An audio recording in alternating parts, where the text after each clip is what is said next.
Bonjour, bonjour, c'est Nessurus pour Guild Wars 2. Et oui, enfin, la voilà, la vidéo sur mon build et mon stuff. Ce qui concerne mon nécro, mon main, personnage principal. Et beaucoup de gens m'ont demandé mon build, mon nécro, comment je le jouais, blablabla. Blablabla. Alors, il n'y aura pas de forge aujourd'hui, je suis désolé. Ouais, faut bien jouer normalement de temps en temps et montrer d'autres choses dans le jeu. Donc je vais essayer de vous présenter ça en deux petites parties. Une petite partie explicative, présentation du personnage, enfin le personnage on s'en fout, mais de l'armure, du stuff, du build, etc. Et en deuxième partie, une petite compile de vidéos en action justement pour illustrer tout ça. Voilà, alors on va partir tout de suite donc sur...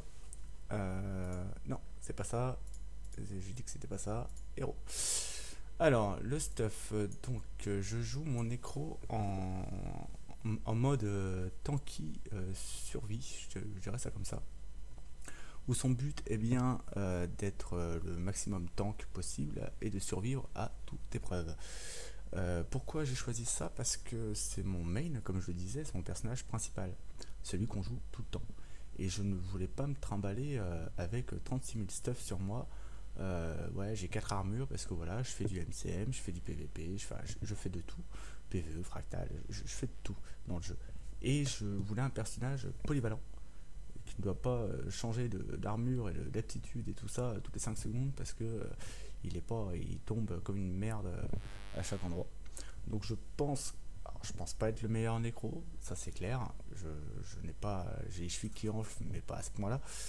Mais par contre, je pense que qu'il est pas mal optimisé dans ce sens où je peux faire tout et je tiens sur tout.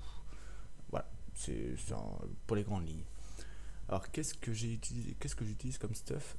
J'utilise le stuff, j'étais parti à la base sur le stuff classique PRV, qu'on appelle la puissance revita, le stuff de soldat, si ma mémoire est bonne, où beaucoup de joueurs l'utilisent déjà, hein, donc c'est puissance robustesse vitalité, que j'ai modifié en sentinelle il y a un an, et depuis je l'ai pas touché.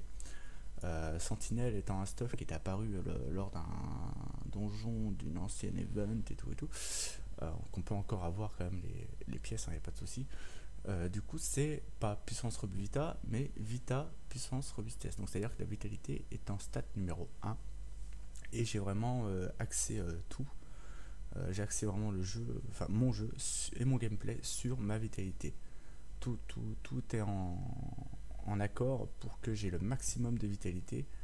Et puissance robustesse qui sont en deuxième, eux aussi sont augmentés au maximum que je peux pour permettre quand même d'être à la fois tanky et mais de taper très fort. Comme on peut le voir là, en vitalité, bah ouais, j'ai 33k de PV, hein, c'est quand même pas rien. Hein. Et en DPS, je suis à 2007. 2007 en vert parce que j'ai les aptitudes et tout. Hein. Sinon en 2005, si j'étais ouais, 2700 en DPS pur et dur, ce qui fait que ça équivaut quand même des fois mieux que certains wars, je dirais. Donc c'est pas mal, c'est plutôt pas mal. Par contre, effectivement, du coup, je ne joue pas alté. Alors pas du tout, ni alté, ni critique, ni tout ça. Tout ça c'est la poubelle. J'en veux pas parce qu'il y a beaucoup d'endroits dans le jeu que ça marche pas. Les critiques, c'est à part pour faire des rushs donjons, j'en vois pas trop l'utilité. Sur tes quotas, le critique, voilà, on ne sert à rien par exemple. L'alté, bah, si je joue alté, je peux plus tanker, hein, tout simplement. Donc voilà, je préférais tanker et tant pis pour les altés. Même si à la base, pour un nécro, c'est la base, je dirais. Donc voilà, alors pour le stuff, j'ai choisi Sentinelle, donc vitalité puissance vitesse comme je le disais. C'est donc en élevé, ça s'appelle Waiki, c'est ça? Ouais, c'est Waiki, masque de Waiki. Hein. Donc tous les 6 pièces d'armure sont comme ça. Ça coûte relativement cher à faire, mais c'est dans la moyenne des prix. C'est normal à peu près. Ouais, c'est dans les prix quand même. Pour ce qui est des armes, pareil. Donc du coup les armes s'appellent autrement, c'est tonne ou ton. Ton, ça sonne bien, ton. Pour les armes, donc c'est le même stuff, hein, les mêmes stats. C'est ce que j'utilise. Et par contre, pour ce qui est de l'amulette, du dorsal Et accessoires et bagues, j'utilise la soldat parce qu'il n'existe pas en fait de vitalité, puissance, robustesse. Donc je joue en puissance, robustesse, vitalité. Voilà pour ce qui est de mes pièces. En rune sur mon armure, j'utilise la rune d'exubérance. Alors, elle est chère, elle est très chère. Elle est à 15 PO la rune, donc ça pique. Mais comme on voit marqué dessus, en 1, 3 et 5, ça m'augmente ma vitalité. Et en 2, 4, 6, ça augmente une partie de ma vitalité. Donc comme je suis opti vitalité, une partie de ma vitalité est convertie en guérison, en précision et en puissance surtout. 7% de vitalité convertie en puissance, ça me donne donc 2300 divisé par 123 fois c'est 160 de puissance en plus, ce qui n'est pas négligeable, je dirais. Et pour les cachets, donc cachet de soif de sang supérieur qui à chaque charge, donc à chaque ennemi tué, ça m'augmente de 10 la puissance. Donc ça me permet de toujours optimiser aussi un peu mon DPS quand même. Et étant donné que je ne tombe pas souvent, je reste à 25 charges quand même, tout le temps à peu près, presque tout le temps. Ça m'arrive de trébucher quand même. Hein. Et pour ce qui est de deuxième cachet, c'est cachet de fermeté supérieure, donc toujours pour essayer d'augmenter un peu mon DPS. Vu que tout le reste est sur la vitalité, j'augmente mon DPS, ce qui me permet de tanker et de taper très fort quand même. Bon, pour ce qui est des aquatiques, on s'en fout un peu, hein, c'est pas la priorité, je dirais. Donc ça c'est pour les pièces d'armure, ok, les runes c'est bon, ça c'est fait. On va partir du coup sur les aptitudes que j'utilise. Donc je joue en 6-6-2, donc magie de la mort, magie du sang et moisson des âmes. Pourquoi donc le 6 en magie du sang, bah c'est logique, hein. La vitalité je la mets à fond, donc on met tout ça à fond. Avec dedans du coup on a régénération dès qu'on passe en dessous de 90%, donc ça veut dire que voilà quoi, enfin je passe à 27 000 PV je crois, paf, régénération qui s'enclenche. On a je mets le transfert de vie qui soigne les alliés, donc c'est à dire que le 4 de mon linceul ici présent, quand je le claque, ça soigne tous les alliés à proximité, ce qui est plutôt pas mal, hein, ça heal les autres, c'est bien de ne pas penser qu'à sa gueule. Vampirique, donc ça vole de la santé à chaque coup que je porte, donc toujours pour me heal non-stop. Donc dès que je mets un coup, je me heal. Les serviteurs volent des points de vie, donc ça c'est pareil, donc c'est les bébêtes, quand je joue en bébête, qui quand elles tapent me heal tout le temps. Du coup ça me permet vraiment d'être heal assez constamment, d'être tout le temps sous heal et déjà que je tiens pas mal, j'ai une bonne robustesse, j'ai des PV et en plus je me heal, je suis bien chiant en gros. Et donc après on a du sang à la puissance, donc ça augmente ma puissance au-dessus d'un certain seuil de santé, donc c'est ça, plus 120 en puissance quand je suis encore quasiment full life, ce qui est souvent le cas, donc ça me permet d'avoir en passif 120 en plus. Et en dernière, transfert des altés, de mes alliés quand je suis en linceul. Donc dès que je claque mon linceul, les altés de mes alliés, à chaque impulsion, ça me la transfère et ça me heal. Donc je leur enlève et je me heal, ce qui est pas mal. Enfin je me heal, je régénère ma force vitale. Donc la force vitale c'est bien la barre verte qui est là, pour un nécro, pour ceux qui ne le savent pas. Pourquoi je joue 6 en magie de la mort? D'une, parce que robustesse, bien évidemment, il faut bien être à opti encore en mode tanky. Avant je jouais en puissance, mais depuis la dernière mage en octobre je crois, ils ont cheaté, Annette a cheaté un truc sur le nécro, c'est le sanctuaire impie qui est là, donc le 13 de la magie de la mort, qui est juste, mais alors cheaté, quand je vous dis cheaté, c'est ça fait de nous quasiment intombable. C'est à dire que quand je suis en linceul, je me régénère, donc je me heal quand je suis en linceul, et en plus si je prends un coup mortel, ou même par exemple vous savez les petites têtes de l'abîme de jade là dans la fractale, quand vous avez la tête de mort qui est au-dessus de vous puis qui vous reste et que vous tombez, et bah nous non, les nécros on tombe pas, c'est à dire que si ça me met un coup fatal, hop, je passe à 1 PV et me transforme en linceul, ce qui me donne du coup plus de temps pour laisser le temps à mes compétences de revenir et de me heal encore à l'arrière et de revenir et de faire chier le monde tout le temps. C'est juste extraordinaire. On a du coup plus de robustesse quand on est en assaut aussi, donc ça permet de nous blinder encore un peu plus. Et donc le temps de rechargement de bâton qui est réduit, bah ouais, parce que je joue bâton et que je n'ai pas dit d'ailleurs, bâton et switch HDAG, parce que je bâton distance et HDAG en mêlée. Ça me permet de toujours avoir les armes dans toutes les circonstances et non d'avoir de mon inventaire 15 armes différentes pour devoir switcher, me mettre en combat et tout et tout. Moi j'ai ce qu'il faut sous la main. Compréhension de l'âme, ça augmente en passif, ça m'augmente ma force vitale, donc c'est à dire que quand je tape les ennemis, ça m'augmente ma force vitale plus facilement, et donc ce qui est pas mal, ça permet toujours d'avoir un assaut quasiment optimum, ouais, c'est pas grave.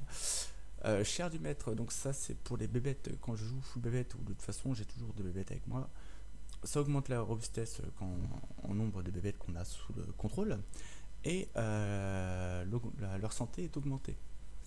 Même eux sont un peu tanky quoi, en gros, ce qui est pas mal. Et force mortelle, donc ça augmente la puissance en fonction de votre robustesse, donc toujours pareil, conversion de vitalité, de puissance et tout en robustesse, donc ça, les trois stats qui se convertissent entre eux, et ça me augmente toujours au maximum que je peux. J'ai pas réussi à aller plus en tout cas. Et les deux derniers points, je les mets dans moisson des âmes parce que je sais pas où les mettre en vrai. En vrai c'est ça, donc ça m'augmente ma force vitale, ma réserve ici là de ma barre verte là, et la férocité, bon je savais pas où les mettre, hein. J'aurais pu les mettre en puissance, c'est vrai, mais là du coup j'ai quand même la force vitale par le biais des compétences, donc dès que je claque une compétence j'augmente de 10%, enfin c'est 10% plus efficace pour la régénération de ma force vitale. Et en deux, quand je suis en linceul, ma barre verte diminue plus lentement, 50% plus lentement, voilà. Ce qui me permet vraiment de toujours être au maximum de bout, vous le verrez je pense par la suite dans la vidéo. Donc là ça c'est ok. Et pour le build, donc donc je joue HDAG, donc bâton et switch HDAG, donc je shoot quand même très souvent bâton, parce que voilà, les zones on les met partout, on tape, on ramasse les frags, les sacs, voilà. On ramasse tout ce qui se ramasse. Et le petit switch HDAG c'est pour augmenter mon DPS, parce qu'en HDAG le 2 par exemple de la hache fait très très très mal, donc ça, voilà, toujours sympa de le claquer de temps en temps. Quand on est opti, quand on est en mode pack mêlée, on passe en HDAG et on éclate tout ce qui passe sous la main. Pour les compétences du coup en 6, 7, 8, 9 est utile. Pour le 6, j'utilise le puits de sang en règle générale. Je dis bien en règle générale parce que ça met une petite zone, hop, quand je le claque, vas-y, ça met la petite zone ici de heal, donc voilà, ça me heal en gros. Mais attention tout de même, quand vous jouez avec des joueurs qui packent beaucoup, notamment dans les rushs, donjons et tout ça, ne claquez pas bêtement, parce que ça reste une zone de combo lumière, et les gars qui utilisent des combos explos, ils vont pas être très contents si vous voient faire ça. Donc vaut mieux du coup de temps en temps switch avec absorption d'altération, qui enlève une alté, qui convertit les altés en heal, et la bébête de heal quand on joue full bébête. Sinon j'utilise toujours le signe de la sauterelle, parce que voilà, 25% en passif plus vite, ce qui me permet d'avoir une meilleure fluidité. Puis vu que je joue un char quand même, c'est quand même pas évident, des fois c'est assez pâteau, donc au moins ça me permet d'être plus vif et plus réactif, que je me permets des fois de claquer, parce que le signe, quand je l'active, ça draine la santé des ennemis à proximité. C'est à dire que si je suis dans un pack de mobs, et plus il y a de mobs, mieux c'est, ça me heal. Et je me suis déjà vu à remonter full life juste en claquant celui-là, et ça c'est juste excellent. Donc plus il y a de mobs, mieux c'est. Le signe de dépit, alors pourquoi le signe de dépit? Pour avoir une puissance améliorée en signe passif, donc ça me rajoute 180 de puissance en passif. Je le claque jamais par contre celui-là, parce que étant donné que je ne joue pas alté, pas altération, je n'ai aucune utilité. Je pourrais le faire, mais ça met 10 secondes d'alté, de saignement, d'aveuglement, infirmité, empoisonnement et tout, c'est bien, hein, mais voilà, moi je joue pas LT, donc ça sert à rien que je le gaspille, parce que du coup le CD est quand même la CD est quand même de 60 secondes, c'est énorme, et on peut pas se permettre dans certains cas. En 9, le serviteur, l'invocation de serviteur squelette. Donc ça, c'est mes deux petites bébêtes que je mets tout le temps parce qu'elles sont deux, tout simplement, et que du coup ça me heal tout le temps vu qu'elles tapent assez rapidement, et donc ça permet toujours d'avoir un heal passif assez régulier. Et le golem de chair, toujours le golem de chair, parce qu'il tape fort, déjà très fort, il est très résistant. Il nous met une infirmité au gars dès qu'il le touche, donc c'est à dire dès qu'il va taper quelqu'un, il va lui mettre une infirmité d'une seconde, mais comme il tape tout le temps, c'est en répétitif, donc le gars il est bien énervé. Et de temps en temps je peux le faire charger, ça fait un peu un mode bélier pour les portes ou pour quoi que ce soit, même pour renverser, ça permet d'interrupt des compétences adverses, ce qui est franchement bien, avec de temps en temps un petit switch leash quand on doit être en mode DPS pur et dur sur Tequatl, ou des phases de burst sur certains boss où on doit DPS, donc je sors la leash parce que c'est ce qui fait le maximum de dégâts, ou la calamité pour par exemple la fractale berserker, enfin la fusion pardon, la fractale de la fusion, voilà, je l'utilise là, et ouais, dans 2-3 endroits comme ça je l'utilise. Pourquoi? Parce que ça me met une stab déjà de 26 secondes, c'est pas négligeable, et surtout quand je claque, je passe à 52 000 PV. Alors 52 000 PV, c'est quand même pas mal. Ouais, moi je dis c'est pas mal. Et de temps en temps aussi, à la place des bébêtes, ça m'arrive, notamment dans des fractales compliquées, Matrain, enfin compliquées, un peu plus chiantes, où il y en a beaucoup qui tombent facilement, et j'utilise le signe de non-vie, qui équivaut à peu près à l'étendard, donc l'ulti du War. C'est pas mal, hein. 3 minutes par contre de CD, c'est long, mais voilà, ça permet de bien raise les joueurs à terre, ou les PNJ, s'ils sont morts, on les raise directement. Donc voilà, je pense avoir fait le tour. Donc du coup, ce que je voulais dire vraiment, c'est que mon perso, je le joue tout le temps comme ça. Je ne change absolument rien. Vous verrez même que dans les vidéos qui arrivent là, justement, pour la suite, là, pour finir, là, la petite compile, que je ne change rien et que je tiens partout. Que ce soit en PvE, en fractal, en MCM, en PvP, en farm, tout ce qu'on veut, je ne change rien, ou très peu, juste ici de temps en temps, je passe en full bébête dans certains cas, parce que du coup le mode heal est lancé, quoi, on va dire. Et sinon je change pas, ça me permet d'être polyvalent et ne pas se prendre la tête à devoir chercher quel truc. Donc effectivement je suis pas opti dans une situation donnée, mais je suis opti pour la règle générale, la moyenne du jeu, quoi. Pour le jeu en général, je suis opti, et je pense que personne ne me contredira là-dessus, ou alors si vous le faites, n'hésitez pas à m'MP, je vous expliquerai ma façon de penser. Bon, en tout cas, j'écouterai la vôtre. Donc voilà, je vais vous laisser avec la petite compile. Comme d'habitude, si vous voulez me joindre, Nessirus, sur le serveur de Foranic, sur la guilde Optimum Systema, toujours pareil, pas changé, je compte pas changer. Donc la vidéo a manqué un peu de fun, hein. Bon bah forcément c'était un peu plus théorique, mais voilà, la petite compile vous redonnera le sourire, je l'espère. Ah tiens, petite parenthèse, en buff, pour les bouffes, si vous utilisez de la bouffe tarte à la pêche, c'est quasiment obligatoire. Vitalité plus 60, et ça régénère la santé en passif tout le temps. En mode tanky jusqu'au bout, quoi. Et les pierres affûtées supérieures absolues qui, elles, confèrent de la puissance à hauteur de 6% de votre vitesse et puissance à hauteur de 4% de la vitalité. Donc toujours pareil, hein, conversion de la puissance et de la vitalité et de la robustesse pour être en mode optimal. Optimum, je sais plus.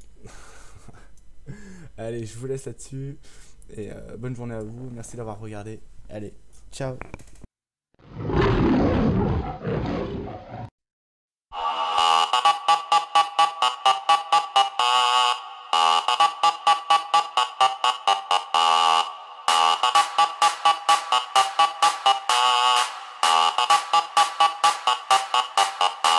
The bass and the tweeters make the speakers go to war. Ah, the mighty drum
To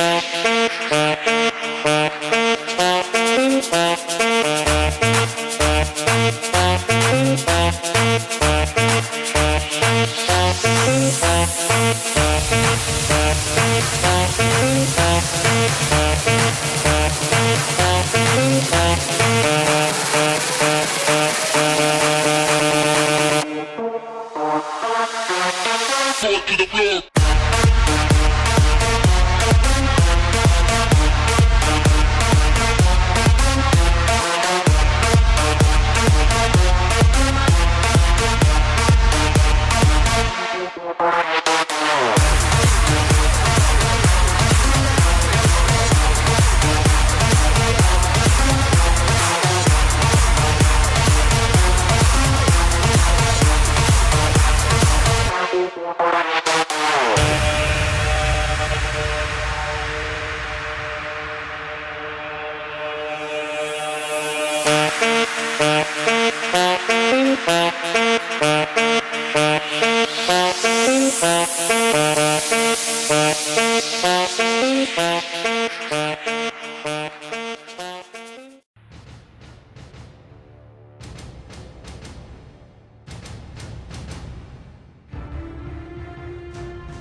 T'aimes te faire belle, oui, t'aimes briller la night. T'aimes les éloges, t'aimes quand les hommes te remarquent. T'aimes que l'on pense haut et fort que t'es la plus. Oh, je ne dirai rien. T'aimes te faire belle, oui, t'aimes briller la night. T'aimes les éloges, t'aimes quand les hommes te remarquent.